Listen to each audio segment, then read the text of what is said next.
Que el Señor les bendiga. Seguimos con la lectura del Evangelio según Marcos en los capítulos 6 y 7. La palabra del Señor dice así. Marcos capítulo 6. Jesús en Nazaret. Él se marchó de allí y llegó a su pueblo, y sus discípulos le siguieron. Cuando llegó el día de reposo, comenzó a enseñar en la sinagoga, y muchos que le escuchaban se asombraban, diciendo: ¿Dónde obtuvo ese tales cosas y cuál es esta sabiduría que le ha sido dada y estos milagros que hace con sus manos? ¿No es este el carpintero, el hijo de María y hermano de Jacobo, José, Judas y Simón? ¿No están sus hermanas aquí con nosotros? Y se escandalizaban a causa de él. Y Jesús les dijo: No hay profeta sin honra sino en su propia tierra, y entre sus parientes y en su casa. Y no pudo hacer allí ningún milagro. Solo sanó a unos pocos enfermos sobre los cuales puso sus manos. Y estaba maravillado de la incredulidad de ellos, y recorría las aldeas alrededor enseñando. Misión de los 12 discípulos.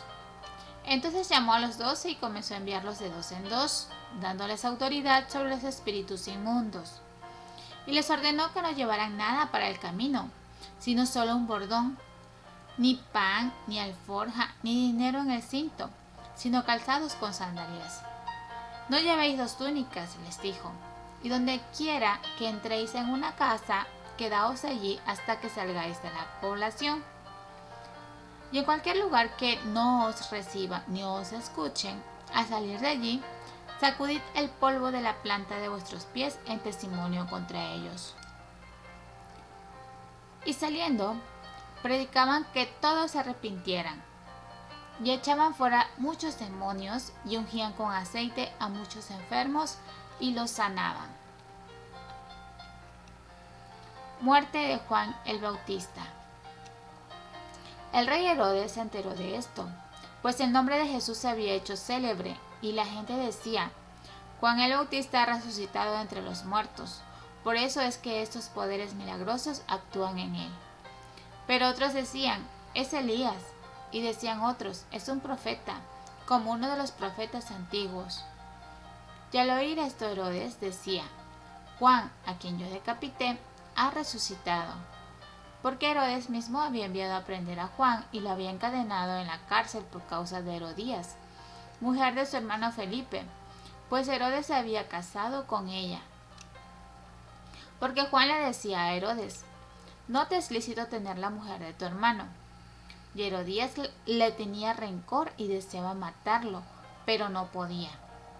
Porque Herodes temía a Juan, sabiendo que era un hombre justo y santo, y lo mantenía protegido.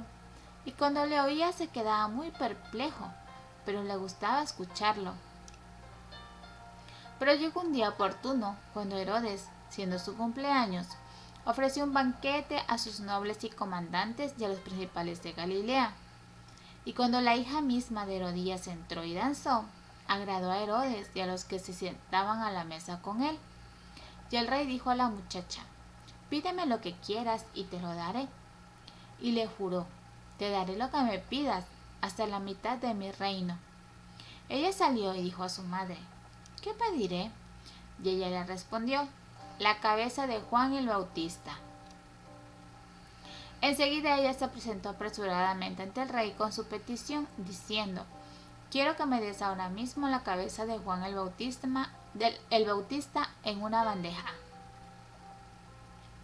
Y aunque el rey se puso muy triste, sin embargo, a causa de sus juramentos y de los que se sentaban con él a la mesa, no quiso desairarla.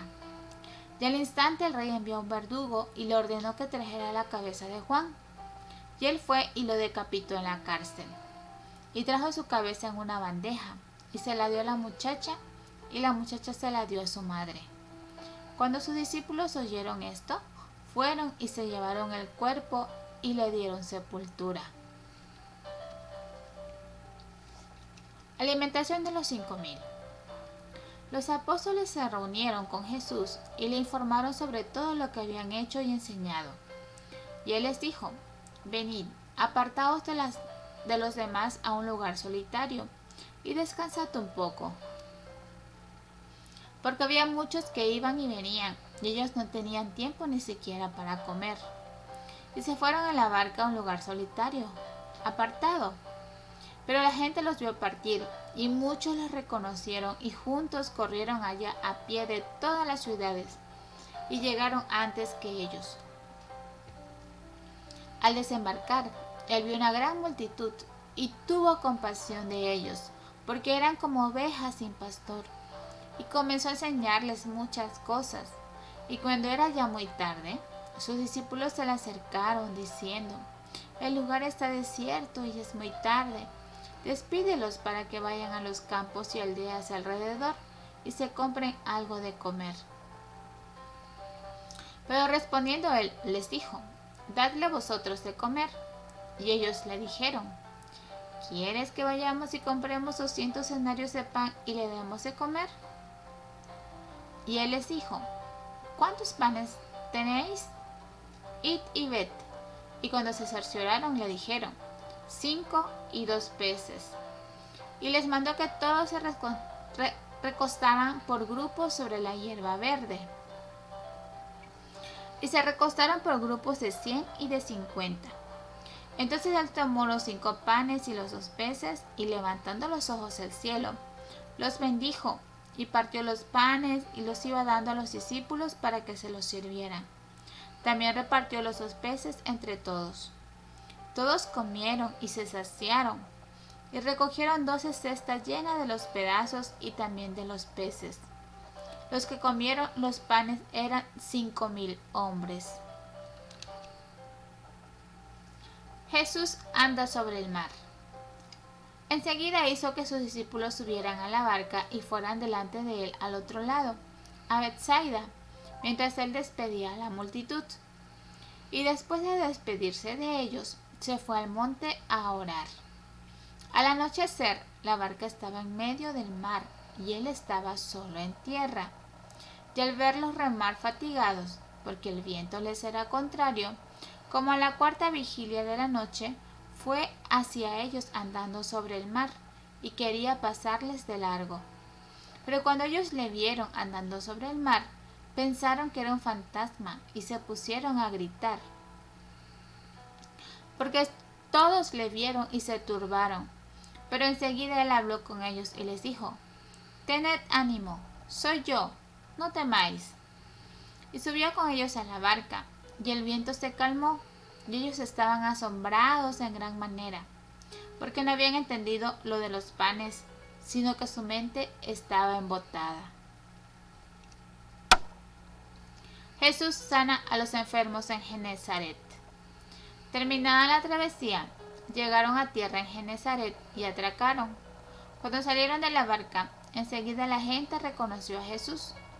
Y recorrieron apresuradamente toda aquella comarca, y comenzaron a traer a los enfermos en sus camillas, a donde oían decir que él estaba. Y donde quiera que él entraban, en aldeas, ciudades o campos, ponían a los enfermos en las plazas, y le rogaban que les permitiera tocar siquiera el borde de su manto, y todos los que lo tocaban quedaban curados. Marcos capítulo 7. Lo que contamina al hombre. Los fariseos y algunos de los escribas que habían venido de Jerusalén se reunieron alrededor de él, y vieron que algunos de sus discípulos comían el pan con manos inmundas, es decir, sin lavar. Porque los fariseos y todos los judíos no comen a menos de que se laven las manos cuidadosamente, observando así la tradición de los ancianos. Y cuando vuelven de la plaza, no comen a menos de que se laven. Y hay muchas otras cosas que han recibido para observarlas, como el lavamiento de los vasos, de los cántaros y de las vasijas de cobre. Entonces los fariseos y los escribas le preguntaron: ¿por qué tus discípulos no andan conforme a la tradición de los ancianos, sino que comen con manos inmundas? Y él les dijo: bien profetizó Isaías de vosotros, hipócritas. Como está escrito: este pueblo con los labios me honra, pero su corazón está muy lejos de mí, mas en vano me rinden culto. enseñando como doctrinas preceptos de hombres. Dejando el mandamiento de Dios, os aferréis a la tradición de los hombres. También les decía, astutamente violáis el mandamiento de Dios para guardar vuestra tradición. Porque Moisés dijo, honra a tu padre y a tu madre, y el que hable mal de su padre o de su madre, que muera. Pero vosotros decís, si un hombre dice al padre o a la madre, cualquier cosa mía con que pudieras beneficiarte es corbán, es decir, ofrenda a Dios, ya no le dejáis hacer nada en favor de su padre o de su madre, invalidando así la palabra de Dios por vuestra tradición, la cual habéis transmitido, y hacéis muchas cosas semejantes a estas. Y llamando de nuevo a la multitud, les decía, escuchadme todos y entended. No hay nada fuera del hombre que al entrar en él pueda contaminarlo, sino que lo que sale de adentro del hombre es lo que contamina al hombre. Si alguno tiene oídos para oír, que oiga.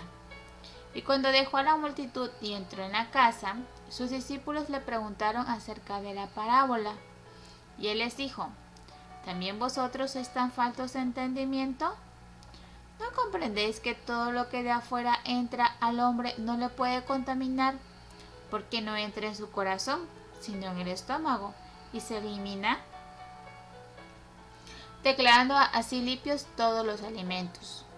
Y decía, lo que sale del hombre, eso es lo que contamina al hombre, porque de adentro del corazón de los hombres salen los malos pensamientos, fornicaciones, robos, homicidios, adulterios, avaricias, maldades, engaños, sensualidad, envidia, calumnia, orgullo e insensatez.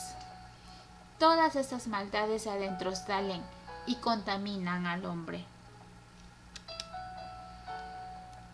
La fe de la mujer sirofenicia. Levantándose de allí, se fue a la región de Tiro, y entrando en una casa, no quería que nadie lo supiera, pero no pudo pasar inadvertido, sino que enseguida, al oír hablar de él, una mujer cuya hijita tenía un espíritu inmundo, fue y se postró a sus pies. La mujer era gentil, sirofenicia de nacimiento, y le rogaba que echara fuera de su hija al demonio. Y él le decía, deja que primero los hijos se sacien, pues no está bien tomar el pan de los hijos y echarlo a los perrillos.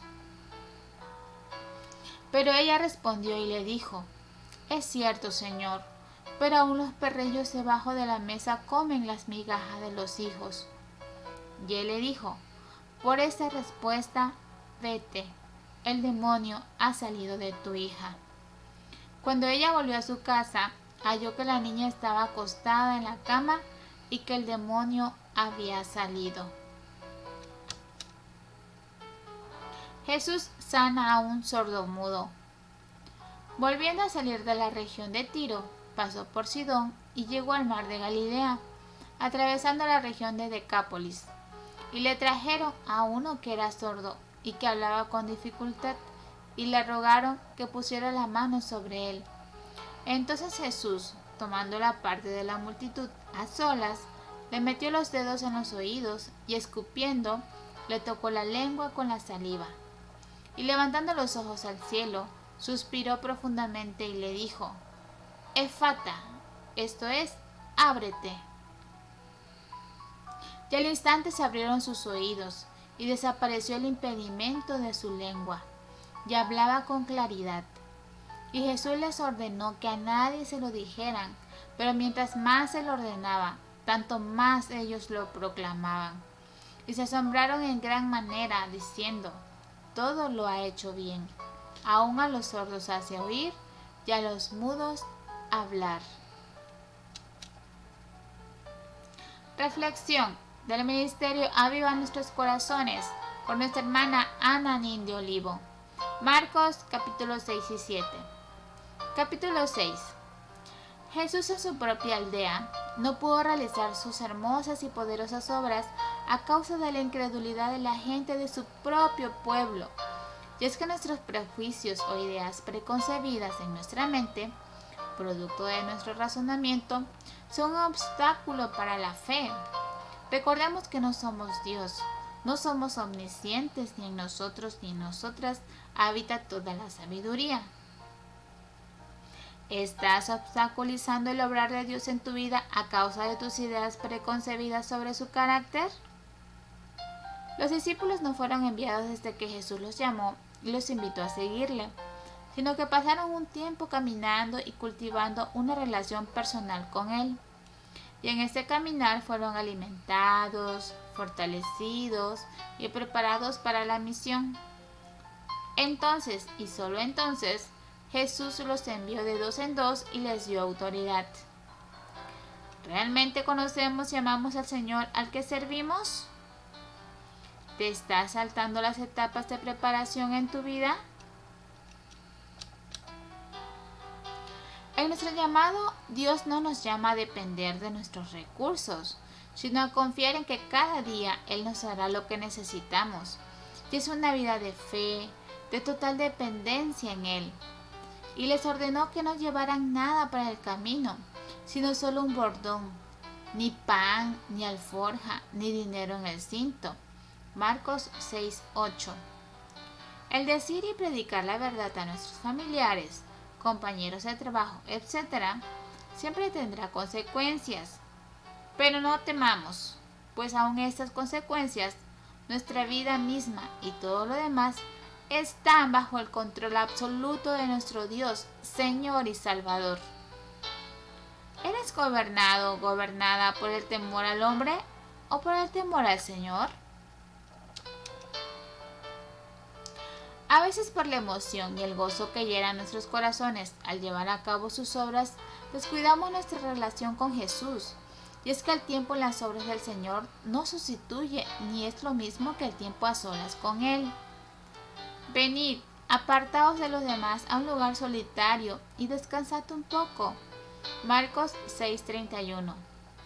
Dios también nos llama a mirar más allá de la insistencia y el esfuerzo de algunas personas. Nos llama a ver la real necesidad, la sed de sus almas, y no solamente a mirar, sino a ser un instrumento de provisión para ellas.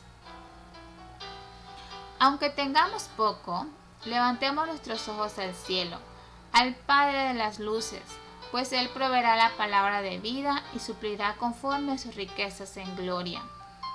Mis hermanos, mis hermanas, aunque no podemos ver físicamente a Dios, Él está con nosotros, con nosotras, y no solo ve nuestras necesidades, Él actúa. Nada puede limitar e impedir su presencia y cuidado para con nosotros, con nosotras. Ni las leyes físicas, ni crisis económicas, ni catástrofes climáticas. Me impacta cómo todos los que lo tocaban quedaban curados, pues aunque no todos le buscaban para seguirle, sino para ser sanados solamente, su amor no hacía acepción de personas, porque Él hace salir su sol sobre malos y buenos y hacer llover sobre justos e injustos. ¿Provees y muestras amor solamente a los cristianos? Capítulo número 7. En el principio de este capítulo, Dios nos llama a no fingir, a no aparentar ni autoengañarnos, pues el hecho de que hagamos cosas para el Señor no implica necesariamente que la hagamos con la motivación correcta. Dios nos llama a examinar el verdadero motivo detrás de cada acción, pues nuestro corazón, producto de la caída, es engañoso. Que al igual que el salmista, esta sea nuestra oración. Examíname, oh Dios, y conoce mi corazón. Pruébame y conoce mis pensamientos, y ve si hay en mi camino de perversidad, y guíame en el camino eterno. Salmos 139, versículos 23 y 24.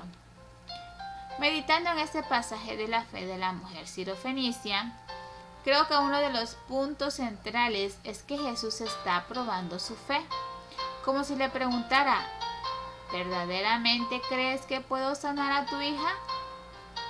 ¿Verdaderamente crees en mi bondad y poder? Ella se mantuvo persistente, perseverante, apelando a su bondad, y Jesús no solo se agradó, sino que sanó a la hija con solo hablar desde la distancia. ¿Estás perseverando en la oración, confiando en su bondad? ¿O te desanimas y te das por vencido? En los capítulos que hemos leído, me llaman la atención dos cosas.